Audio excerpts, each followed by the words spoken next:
Hey, what's going on, y'all? Welcome to the podcast, Hidden Gems, or the podcast, the live interview, featuring your host, Christopher McBride, aka the only person that could ever be late to an interview in his own house. It's good to see y'all. See a couple people coming in. Just making some adjustments here.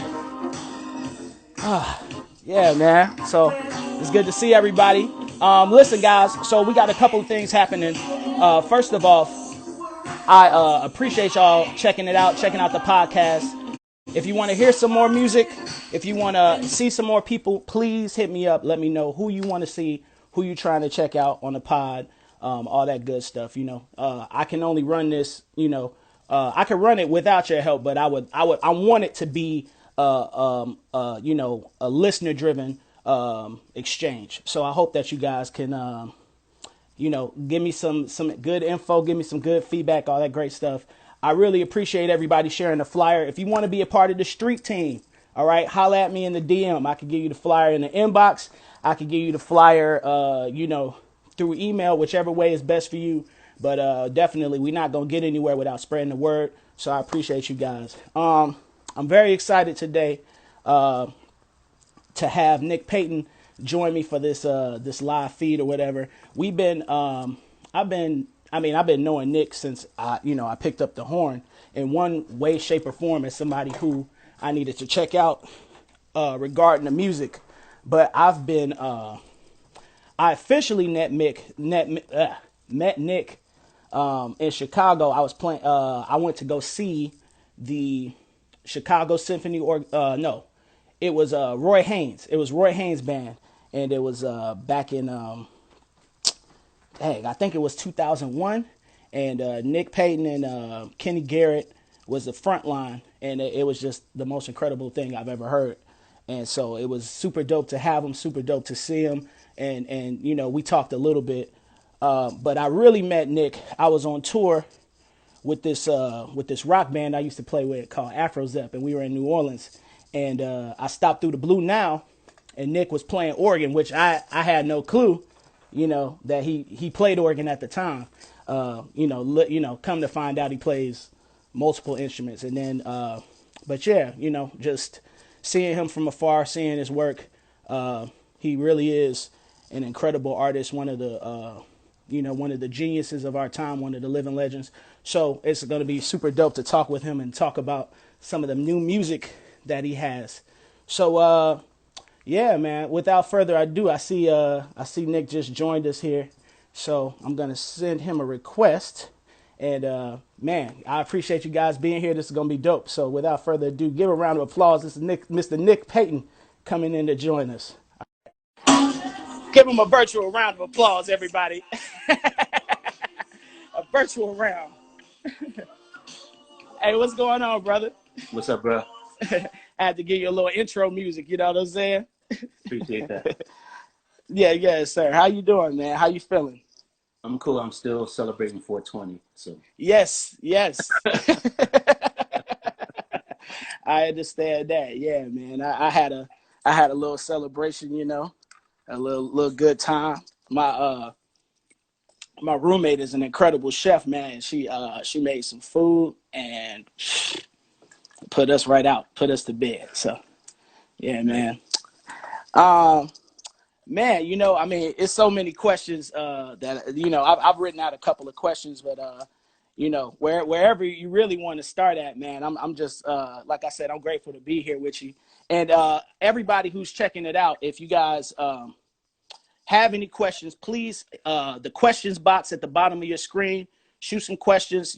I'm sure, Nick will be willing to entertain anything, and anything he gonna let us know. So I ain't tripping. Exactly. Don't write, you heard Nick, don't write dumb shit. All right. So man, first off, I know what really was the inspiration for the record, Quarantining with Nick, just based off of the title. But what was your initial thoughts when everything started getting shut down? Because it kind of it wasn't really a lot of notice, you know. It wasn't like we had like, you know, take a month, get your affairs in order, and then we're going to shut down for, you know, it was like all out of nowhere we were shut down. Mm-hmm. So yeah, what were your initial thoughts when it happened? Because it really hit us out of nowhere. You know? Yeah. Well, it was interesting because Cliff and Sasha and I, we had just done a gig earlier that week. And we've been playing, I guess, for about a year together as a trio.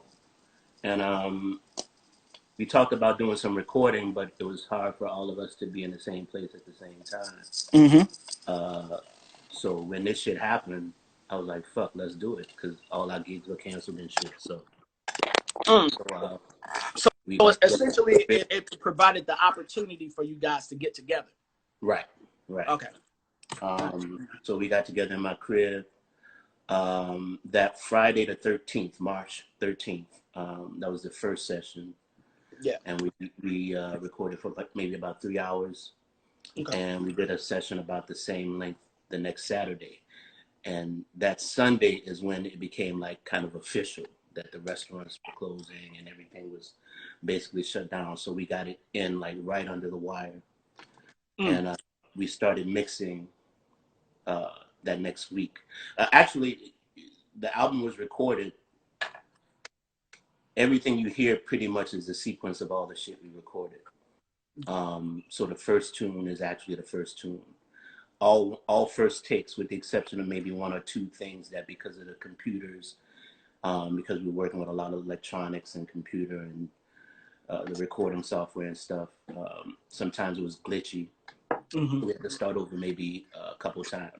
But basically, the album is the whole 2-day session, which you hear in one take. That's why the songs are so long. Basically, we just set up and jammed and vibed. And there from there, we kind of edited things down because sometimes the jams went on for maybe like 40 minutes or so. Right. We edited. I was going to say that was one thing that I definitely noticed with the tracks. The tracks, I mean, there's 10 tracks total. For everybody who hasn't checked out the album yet, there's 10 tracks total. And some of the tracks are upwards of 10 minutes and longer. So yeah, you know, it seemed like it was just y'all kind of grooving out and bringing the sounds from there, which is, again, I think, you know, just super cool and interesting how you built it up like that. For sure. How the group works is basically Cliff Hines, he plays modular synth. And Sasha Mazakowski, she has a looper. Right. Okay. And so they have to be synced to like a BPM. So basically, we'll set a BPM, and then we'll just start going. And Cliff will start his modular going.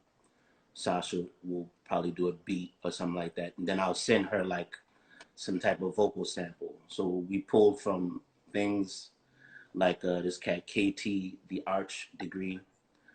You hear him very prominently in the album. Also, Neil deGrasse Tyson.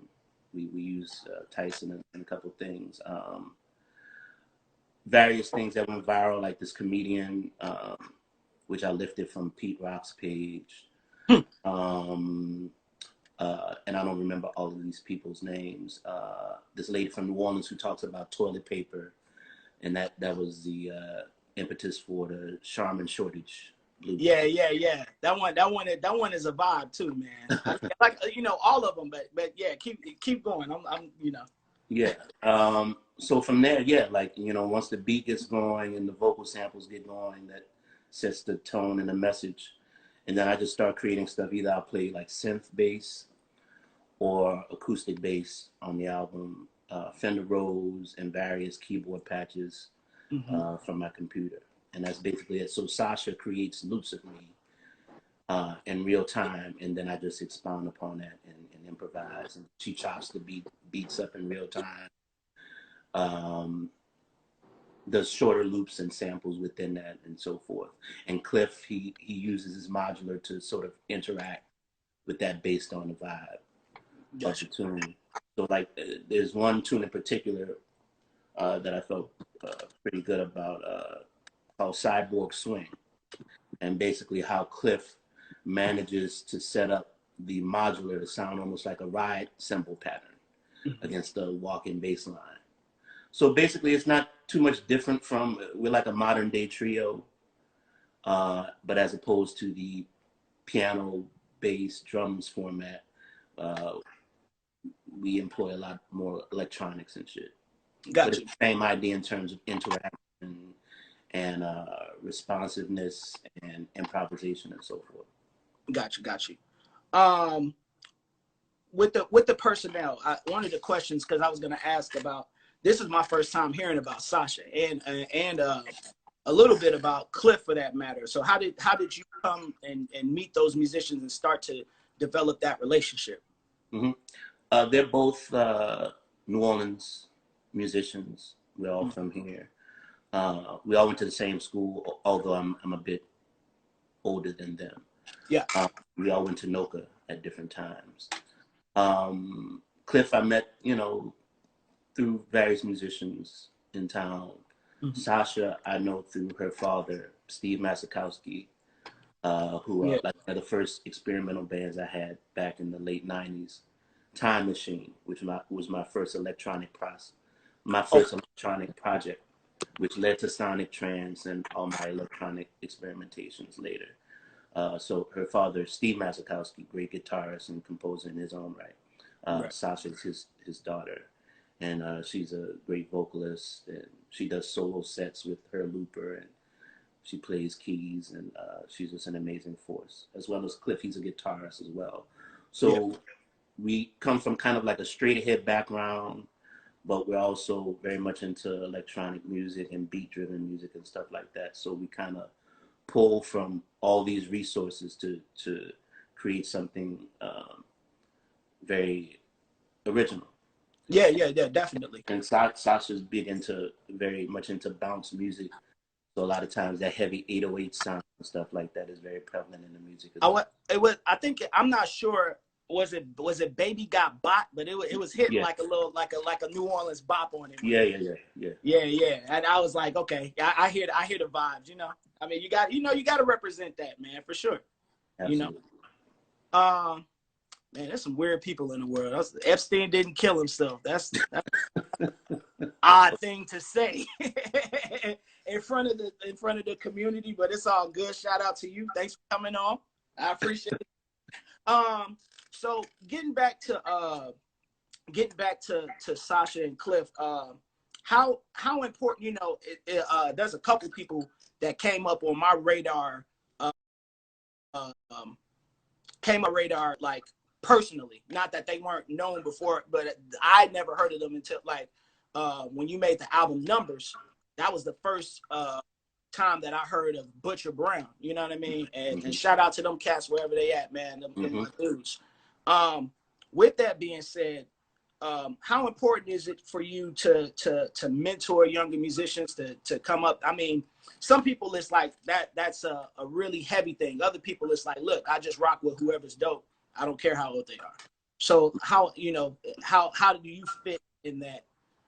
Yeah. It's always been important to me to perhaps highlight musicians who I feel like don't get enough recognition, younger and older. So in the sense of like Sasha and Cliff, they're like a generation,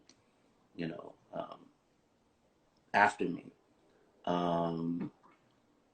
And I love working with dope artists who have a new, fresh approach, who many people might not be on to as far as so Butcher Brown was that kind of thing. I just did a project with this group out of Miami about a year ago called the Smoogies, and they kind of remind me of Butcher Brown. They have their own completely different sound, but they have that real group aesthetic, old school type of vibration. Also come from a very straight ahead background, as well as out of the church too, so they have a different flavor to what they do.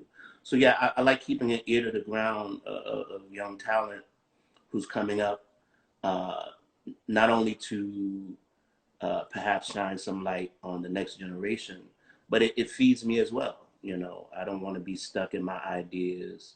Yeah. I don't want to be that old dude in the club. I want to always kind of keep new things in my repertoire to try to place myself in contexts that don't come solely from the perspective of shit I've done already. You know, Understood. to me, that's artistic suicide. I'm always I don't want to make the same album over and over again. So every album I do, I try to do a different album. Mm-hmm. Mm-hmm.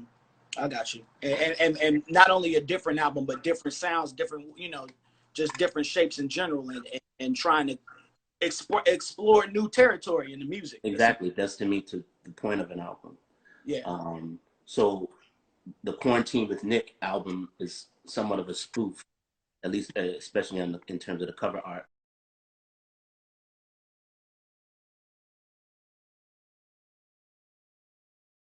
Of my previous album, which is Relaxing with Nick, which featured a trio with Peter Washington and Kenny Washington. Yes. And again, shining there, the generation or so before me, but I feel like a lot of cats sleep on their work and how important and how integral they've been to like what's going on now. Mm-hmm. So it was an honor for me to have them come aboard and be receptive to my music. I mean, you know, I got Kenny Washington to play hip hop and funk. Yeah. That might be the first time he's played with a sampler. No, you know, for sure. But if anybody, for people not listening, you know, Kenny Washington playing, that was definitely a historic moment. Knowing Kenny, I was just like, man, that's dope. and just to have had, you know, his respect, and you know, like, man, whatever you want to do, he was down for it, and that was just super cool to have. So yeah, so to me, it's about fellowship, community, and like creating alliances with other artists to try to create interesting dynamics that otherwise wouldn't occur. Yeah, understood. Got you. So like, I was actually gonna talk about that a little bit. So with the Relaxing with Nick album, you know, and I want to get to your vast catalog, because I mean, I never really counted myself, but I actually, you know, took the time to look today, and so far, you have 19 records under your name. Okay. Or either. I don't know. I stopped counting at a certain point, but that sounds about right. Okay. Yeah, man. So I mean, 19 records. So with which, I mean, that's just a huge amount of records. I wanted to ask you about when you release a record, is it like I want to have, you know, some people release like I want to release 2 records in the next 5 years or something like that, or you know, or is it just, hey, whenever I feel like it, you know, I release it, especially since you have your own label now. Shout out to Payton Records, you know what I'm saying? So, yeah, I mean, like, what's the vibe with that? Is it just you're releasing on your own, or you know, do you have a certain number that you set for a certain amount of time, or? For me lately, since starting my own label, my vibe has basically been to create as much output as possible. Back in the early days when I was on, let's say, your Verves or Warner Brothers, I had to be on their schedule. And that schedule was usually about an album a year to 18 months. But I feel like that model doesn't work anymore. To tour an album for a year, 18 months is just too long. So even more recently for me, I've been trying to at least drop a single every month, if not even a whole album, because I just feel like the very fast-paced, social media-driven, ADD world, working an album for a year is just like an eternity. It's all about like, what do you have current right now in the marketplace? So that having my own label freed me up to be able to do stuff whenever I want to do it. And I think the Quarantine album is probably the quickest turnaround to go from recording and mixing and mastering and artwork in the span of 2 weeks and getting that out to the people.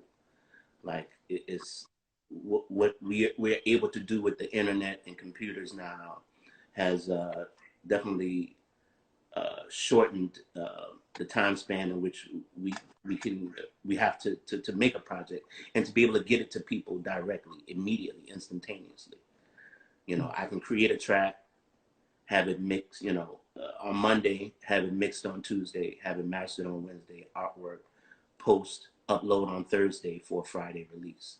Right. It's really empowered the artists to be able to do their own thing on their own time as frequently as they want to do it. And I certainly try to take advantage of that. Gotcha. I really like, I like the vibe of the last couple records names too. The, you know, the Relaxing with Lick, Quarantine with Nick. It's you know, it makes it feel more personal, if that makes sense. You know what I mean?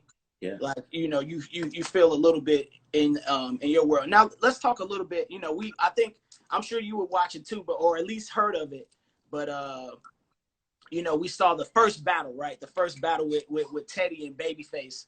Mm-hmm. And how much of a, you know, it turned into a historic thing for all the wrong reasons. You know, with you being a person who is into technology, could you talk to us a little bit about what they did wrong, and you know, and how you would do it differently? Mm-hmm. Well, the main thing I see from a lot of the DJ sets that I've been privy to is artists playing music using their phone microphone on, like, you know, when it's so easy to have an interface and to be able to deliver high quality audio to people. Like, there's no reason to me why DJs should be throwing the sound from the vinyl or whatever their medium is into speakers and allowing the phone to capture that. Doing an interview like this or something like that, or even if you're playing solo bass or trumpet or whatever, yeah, using your phone is fine by yourself. If you're singing by yourself in a room, that's cool. But if you're involving a lot of musicians or you're playing music from a direct audio source, why not give people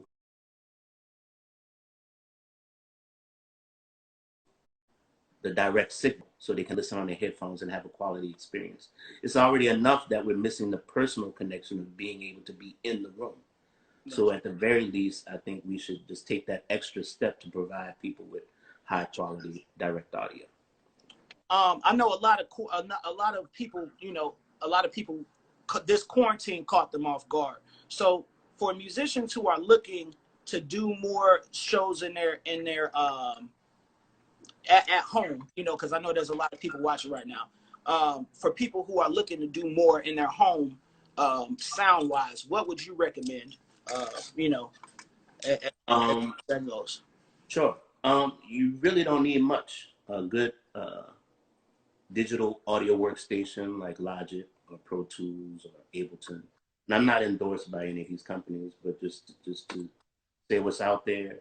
Good interface, depends on how many inputs you want. You can get anywhere from 1 to 2 inputs on up to like 8 inputs, depending on how many mics or whatever you need to set up. Have that go into the digital audio workstation. I mean, you can do records at home. I've done albums at home. A lot of the solo projects that I've done, like Textures, I did in my home or in the artist's studio who I collaborated with. I think the way the technology is designed, it is conducive for a do-it-yourself type of aesthetic, and it doesn't cost a lot of money. Golden Age is a good company who makes great knockoff mics of expensive things like Neumann's. They make good ribbon mics, and you can buy a good ribbon mic for like $100, maybe more than $100. Golden Age, they make great preamps. Focusrite has good stuff, like the Scarlett, which has 2 inputs, so that's perfect for like DJs. If there are also interfaces to use directly with the phone. iRig makes one, Roland makes one. So there's so many options that we have available to us that don't cost very much. You could have a whole studio setup, mics, preamp, and so forth for under $1,000. Okay. All right, cool, man. Well, I definitely will look into that for sure. You know, also, another important thing too is to have the room treated properly, especially like if you're recording stuff like drums. You don't want too much reverberation and stuff bouncing off stuff. So to maybe create some kind of virtual booth, you know, and it could be anything from like wood or plexiglass or carpet, fuzzy things to absorb the sound so it's not bouncing all over the place.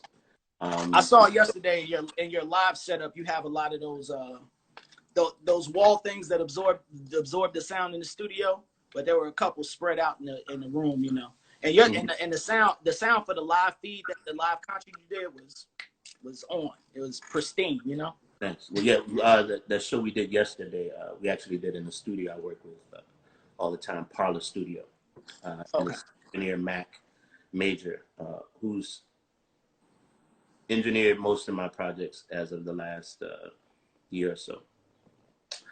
So yeah, to me, like, delivering high quality product is not that hard to do. Finding a good graphic designer to do your cover art, and you know, if we're going to transition into this do-it-yourself model, I don't think we should sacrifice or compromise quality. And the difference between delivering a quality product versus some shitty stuff, we're not talking about a lot more dollars. In fact, sometimes it's cheaper to find the right people, more inexpensive to find the right people to do a quality job than wasting a lot of money getting people not to do, you know, to do mediocre work. Got you. That makes sense. And you say you've been working out that studio. So you work out the same studio in New Orleans. That's your studio. It's like. Mainly, I've been using Parlor. I did most of Maestro Rhythm King at Neutral Sound Studios, with the exception of this tune, Confections for Your Affections, which I did in a studio that was actually in a bakery. It shares the same warehouse. That's why I named the tune that. Nice. So while I'm on the keyboards and all this vintage gear, I can smell like butter, sugar, and flour.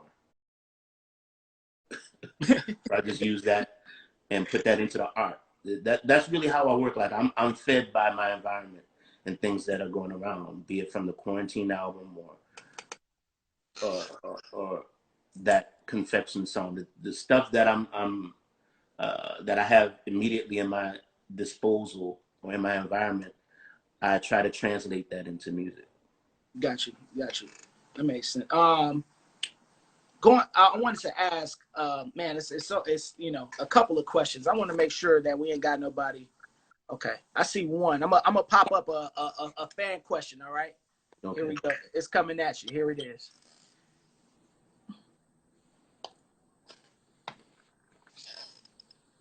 Can you see it on the screen?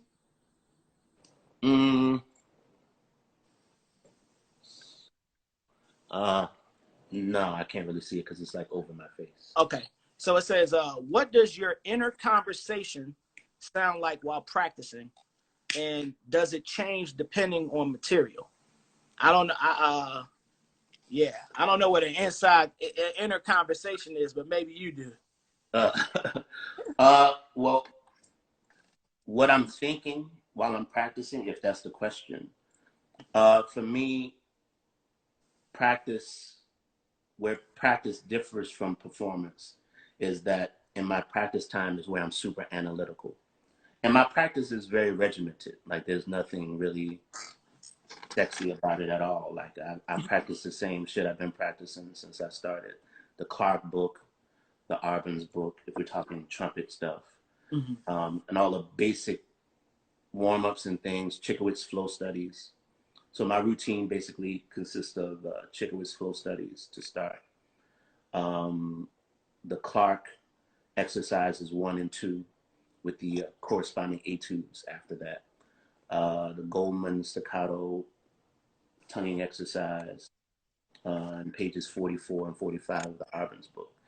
And I feel like through that routine, it hits all the basic things. Like, so if I just need a practice that's going to address all the different technical things to touch on that's cool. And that routine takes about an hour. Each etude is maybe about 10 minutes. And I usually play the etude, rest 10 minutes, play another etude for 10 minutes, rest 10 minutes. uh, practice, I vacillate between, you know, resting an equal amount of time as whatever the etude or exercise is. Gotcha. And I said it doesn't take long, just in that hour. And in that hour, you get everything done you need to get done for the day. You through. That's it. And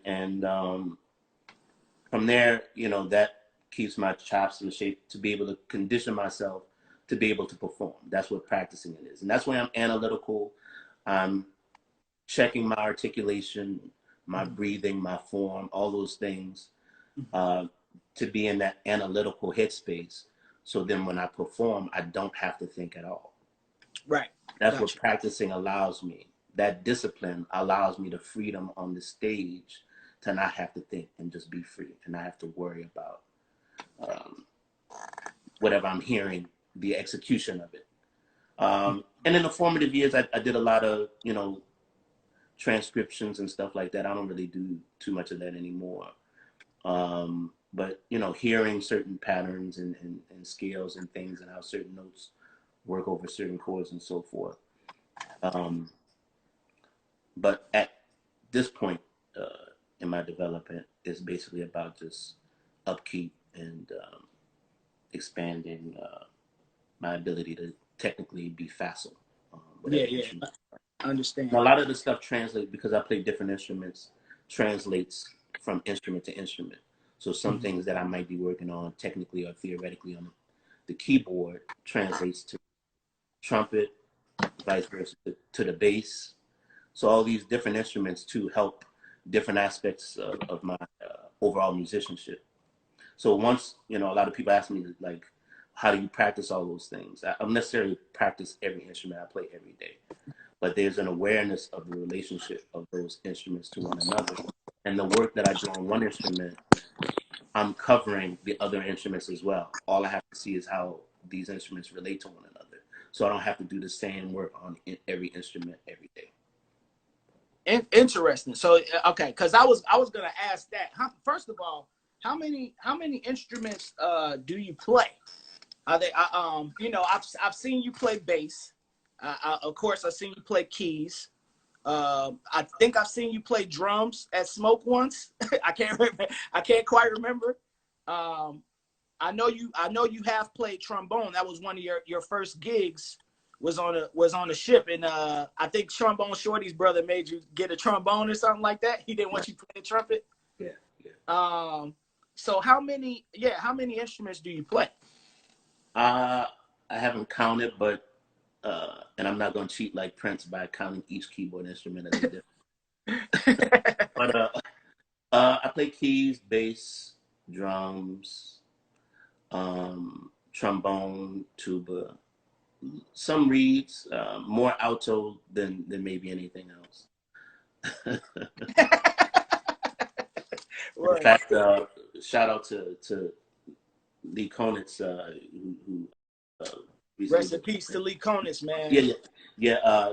It's funny because I when Jesse Davis was in my band, I would grab his alto. Shout out to Jesse Davis. That's one of my favorite alto players. Nobody ever talks about Jesse. Real alto player, you know. And he would just laugh when I play. He'd be like, "Man, you sound like Lee." My vibrato. He'd be like, "Play again." So I like the alto. For me, it is something about how I hear, and it's in a similar range to the trumpet. Yeah, I get it. Yeah. So but I don't mess with reeds too much anymore these days. It's a hard transition to go from a reed instrument to brass. Yeah, for sure. Very few people can do that effectively. So yeah, and it served me well. I mean, my initial inspiration to do it was being around 9 years old, and I was really into Purple Rain. Shout out to Prince, April 21st. Yes. And my mom bought me the piano book with all the tunes from Purple Rain in it. And in the intro to the book, it said Prince played 20 instruments. And I remember being like, wow, that's incredible. And my dad at the time was a school band teacher. So I would stay after school and basically pick all the instruments up and learn how to play and sort of taught myself. And after a while, I got good enough that my dad made it my job to teach the beginner students after school, to tutor them. So I learned all the fingerings and the basic techniques. So and then once I learned, like Stevie Wonder, who's also been a big inspiration for me since I was 3, learning that he did a lot of these records playing all the instruments. So like 2 of my idols, they basically could make whole albums by themselves. You know, as a 9-year-old, to me, I'm thinking of down the line, like, I want to be like those guys. So that really inspired me to get that skill together, that I didn't know how important that would be and integral that would be for me until years later. But now it's a skill that I rely heavily on. Most recently to the Maestro Rhythm King album, which was named for a drum machine that Sly Stone used on There's a Riot Going On. Oh, okay. I was gonna ask you what was the, you know, I always try to ask what's the inspiration behind, you know, because people names you name the title and you can see the title, but hearing the inspiration behind why people are doing what they're doing is always, at least it's fascinating to me. So I was gonna ask you about that Maestro Rhythm King, where that came from. Yeah, So that's There's a from Riot Sly. Going On, one of my favorite albums, and Sly used that drum machine very heavily on that. So it's a quirky machine that I fell in love with. So I was like, I want to do a whole album basically featuring this drum machine. And I play all the other instruments around it. Sometimes I play live drums with it. Sometimes it's just the machine. And basically how the machine works, it has these preset rhythms. Everything from like polka, waltz, disco, swing, rumba, cha-cha, bossa nova, so forth. And you can, the little colored tabs on the front, you can press which rhythm you want. But you can also press more than one button at the same time to get different combinations of those presets. And then from there, they also have dispersed the kit in individual buttons that you can trigger just the kick, just the snare, just the clave, woodblock, tambourine, or brushes, so forth. So a lot of times what I would do is set the preset.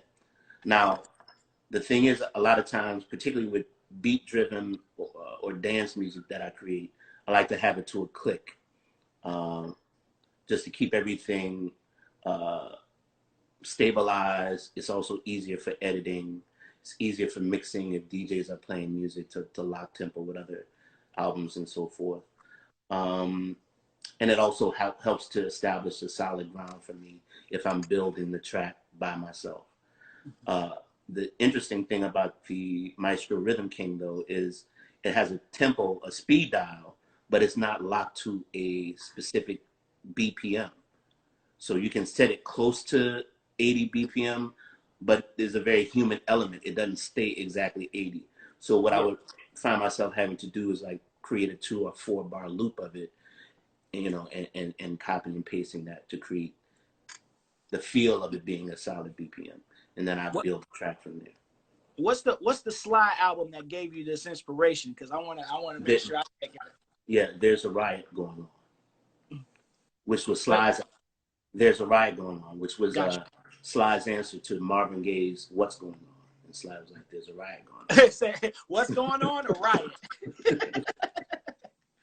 That's dope. Okay, I'm right. I'm gonna write that down for my own knowledge, man. And by the way, everybody who's checking this out, speaking of knowledge, we're gonna take a quick commercial break. I've been hearing some people asking about the physical copies. You can get your physical copies at Nick's website, which should be here. I'm trying to unpin it. Oh, there it is. Well, so you can't get physical copies of the latest two because physical copies don't exist. If we're talking CDs. Yeah. It's the last 2 albums is digital download only at this point. But actually, I'm talking with a company now. Maestro Rhythm King might actually come out on vinyl. All right. Soon. So I'll keep y'all posted. And I'll set up a situation where you pre-order it. And if I basically the situation, if I get 100 pre-orders, then I'll have the vinyl printed. Got you. Understood. Yeah. Okay. All right. Well, we'll definitely, you know, I'm sure everybody will be keeping an eye out. Listen, everybody who's following, if you haven't checked out Nick's records, make sure that you check out Nick's records. This is a living legend that we're talking to in the flesh. I'm really glad that he's here with us. If you want to keep up with these live interviews, this is the 8th one. I'm trying to grow them as much as I can. You know, the quarantine brought this inspiration out, but I've really been enjoying it. So please make sure that you keep up with me. You can follow me. If you want to be a part of the virtual street team, holla at me. Just a quick commercial for everybody who's checking it out. Okay, back to the conversation. All right. So what gave you the idea to record a live record while playing trumpet and accompanying yourself at the same time? Just to go back one album real quick to that Relaxing with Nick. A lot of people don't know, or I mean, you know, most people, the casual listener wouldn't know if you're listening to it live, but on the album, Nick was actually playing trumpet, and at some points he was playing trumpet and comping on the piano at the same time. So yeah, what gave you that idea? I mean, because that's pretty ballsy to pull off. You know what I mean? Like, especially in a live situation. So, well, the first album I did it on was actually the very first release on my own label, which was BAM Live at Bohemian Caverns.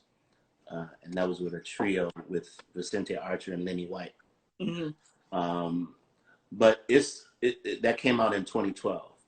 But the whole keyboards, trumpet, simultaneous thing happened. I started doing it around 06. Right after the flood here in New Orleans, I started doing these midnight sets at a club called Snug Harbor. Yeah. And I was in transition musically at that time, and I found it increasingly harder to find pianists because I was playing some things harmonically that were a bit perhaps unconventional. So I had a hard time finding pianists to be able to comp for me. They would either try to make all my weird notes fit by changing the chords, or they would lay out or get tripped up. And it became kind of frustrating for me. So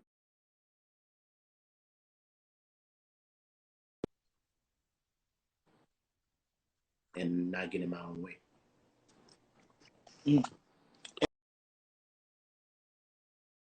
A little pause, but you can hear me now, right? Oh no. You can hear me? Yeah.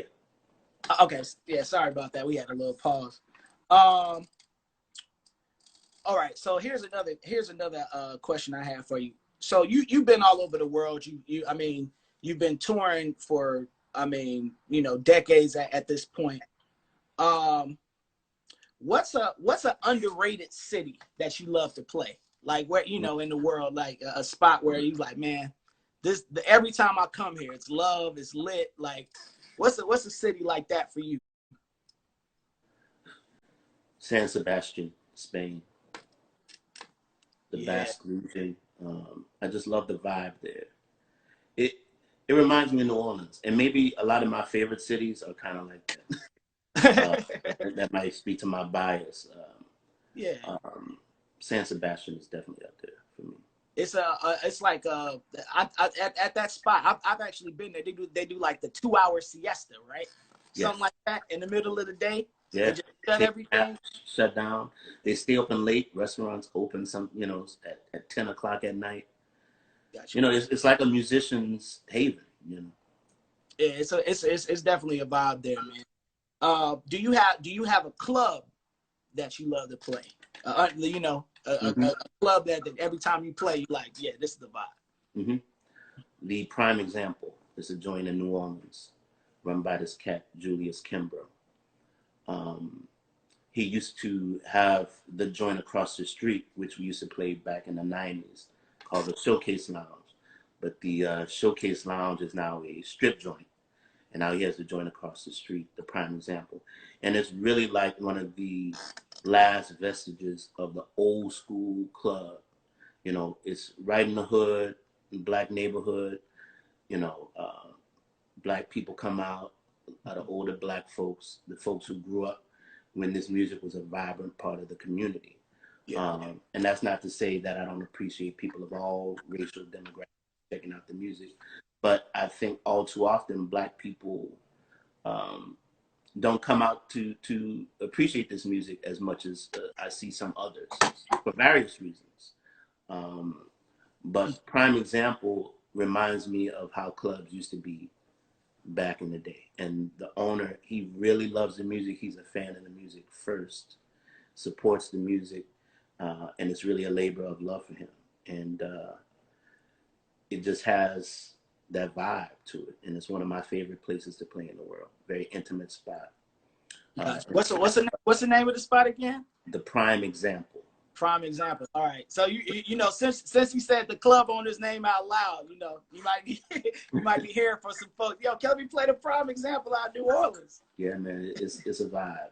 And if you peep a video I made recently, I've been getting into a lot of video editing and stuff for the song Your Love, which is the first track on the Maestro Rhythm King. There's a club scene with my friend and someone I've used as a dancer recently, Trina Bordaire. There's a club scene in which I'm playing trumpet and she's dancing. That shot is from the Prime Example Club. There's a song. Okay, there's a couple there. I mean, we got a little bit more time left. We got about probably 12 minutes or so. But there's with your relationship. So I know you've always been a person. You've always wanted to hang out with older people. You know, people who has something knowledgeable to give to you. Absolutely. And one of your last or one of your first records was with Doc Cheatham. So can you talk about how that relationship happened? You know, Doc was born in, I mean, he was one of the first people who was coming up when the music was literally being, well, not being created, but really starting off. So can you talk about that relationship in Doc and with Doc and your relationship with elders in general and how much that means to you as, you know, as a human? Yeah, I met Doc in the late 80s, maybe about 89. You have to have me celebrate now, man. We got to really kick back. 420 every day. You know, the whole month is 420. All good. I met Doc actually while I was working with another great master, Clark Terry. We were on this cruise ship. They used to have these great cruises on the ship called the SS Norway. In fact, it was probably the first so-called jazz cruise that existed. And I was in a band, Clark's band. He had a group called the Tempestuous Trumpeters. And it was myself, Ryan Kaiser, Greg Gisbert, and Rod Magaha. So I was on the ship with Clark. Shout out to Greg Gisbert. That's my dude. Yeah, Gizzy. And I heard that Doc was going to be playing in one of the lounges, and I had never heard him live before, so I went to check out his set. And I was very shy. In fact, I'm still shy. My internet persona may not suggest that, but I'm a shy person at heart. So anyway, after the set, I went up to him and I mustered up the courage to go speak to him. And I said, "Hi, Mr. Cheatham. I'm Nicholas Payton. I'm a trumpet player from New Orleans." And his eyes lit up. He was like, "New Orleans?" He was like, "I love New Orleans. I love Louis Armstrong." And he started telling me all these stories about Louis Armstrong and King Oliver, because he moved to Chicago in the early 20s when Pops and King Oliver had moved up there from New Orleans. So as you were saying, like, he was privy to all them bringing that sound up to Chicago. And really, Pops and Oliver, he told me, they were the only cats who were really cool with him. Like, all the Chicago musicians kind of vibed him and didn't really show him love. but he would sub out gigs. King Oliver gave him his mute. Wow. So when I told him I was from New Orleans, you know, he just really opened up to me, and never hearing a note, invited me to come up and play the whole second set with him.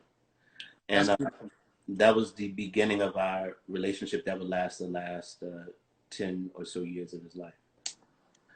And outside of being a mentor, a musical grandfather of sorts, he was like one of my closest friends, just a very warm, beautiful soul. And that spoke through his horn. Like, obviously he was a great player, but he was just a beautiful, caring person, you know, and we were really close. So we actually made a record before that. It was his record out as a lead. I think it might be called Swinging Down in New Orleans or something like that. But yeah, when I was signed at Verve, we did that project together, and he passed shortly after it came out, but really blessed to be able to have a connection with him.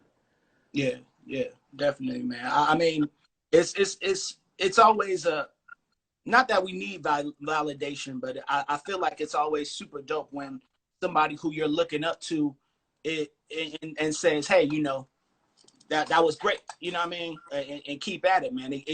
You know, some people can they have that drive, right? They're like, you know, I beat the odds, you know, everybody said I couldn't do it and I did it anyway.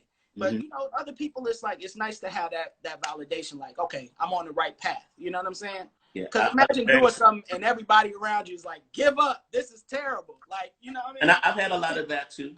You know, I had a lot of that too. I certainly had the amount of naysayers and discouragers, but I was very blessed to be around a lot of great artists and have a relationship with, you know, again, Clark Terry, Ray Brown, Hank Jones. I did a whole duo tour, just piano and trumpet with Hank Jones in '97 in Europe for like a month. I mean, just experiences like that, to be able to tour the world with one of the quintessential pianists of the 20th century. Yeah. Mulgrew Miller. So many greats. Elton Jones. I was in Elvin's band for 2 years. Roy Haynes. I played with Roy for 2 years. That's the first time I saw you. I was 18 at Symphony Center in Chicago. Okay. Me, one of my boys who my manager, who's on with us right now, but we were you know, young, and I mean, you and Kenny were the front line, and that shit was smacking. I never heard that. I've never heard the music at that level before. You know what I'm saying? And that was like, you know, even at 18, man, like, I mean, you know, I had heard a couple concerts, you know, like James Moody was super dope. I caught a lot of the big cats in the town, you know, Von, super dope. Von Freeman, shout out to Von. Shout out to Fred Anderson. I caught all of them before I was 18. But man, like when I saw you and Kenny, I was like, this is crazy. And I mean, around the time, you know, you're about 11 years my senior. I was like, man, you know, young cats, black, smacking this music out the fucking gate, man. It was beautiful. It was inspiring, you know. Mm-hmm. So yeah, I've been fortunate to have the love of my elders and people I look up to, that I grew up listening to an album who I never thought I would meet, much less play with or record with or tour with. So to have gotten the love and acceptance and the validation and the affirmation from them has been the most meaningful thing to me as having a life in this music. Because all the confidence in the world, you could think whatever, you know, about yourself, but to have the validation and the approval of the people who created this music, you know, there's nothing like it. And I also sought those opportunities out too. So yes, they reached back and supported me, but I also like put my own career on hold to have these relationships with these masters. I turned down a record deal, you know, with major labels. They were hitting me up as early as 15, 16 years old. yeah. Every major label was trying to sign me, and I put it off for about 4 or 5 years until I got the experience that I felt necessary to be able to make a first a powerful or respectable first statement. That said, unfortunately, a lot of those opportunities don't exist for younger cats today. So sometimes older cats get on the young cats like, wow, you're doing your own gig. You need to be playing with somebody else. But who are they going to play with? Right. There's not the level of opportunity there was to work with the elders. Like Horace Silver still had a band. Elton Jones had a band. You know, Roy Haynes had a band. All these people had touring outfits. Ray Brown, that, and a lot of these bands will look to as your Art Blakey's, you know, bands to see who's next.